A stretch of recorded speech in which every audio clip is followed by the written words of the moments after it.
दसासुमेर थाना प्रभारी उपेंद्र प्रताप सिंह और चौकी प्रभारी अनुजमणि तिवारी ने अपनी पुलिस टीम के साथ आज विभिन्न क्षेत्रों में गश्त कर कानून व्यवस्था का जायजा लिया। इस दौरान पुलिस ने सड़क किनारे किए गए अतिक्रमण को हटाया और दुकानदारों को सख्त चेतावनी दी कि आगे से सार्वजनिक मार्ग पर कब्जा बर्दाश्त नहीं किया जाएगा। गश्त के दौरान 2 पहिया वाहनों का चालन भी किया गया जो नियमों का पालन नहीं कर रहे थे।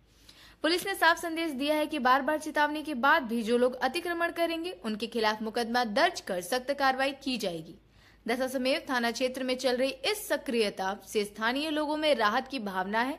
वहीं पुलिस प्रशासन ने स्पष्ट किया है कि यह अभियान आगे भी निरंतर जारी रहेगा।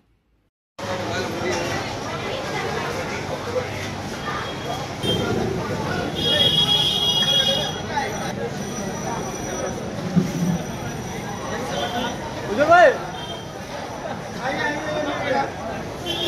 जाओ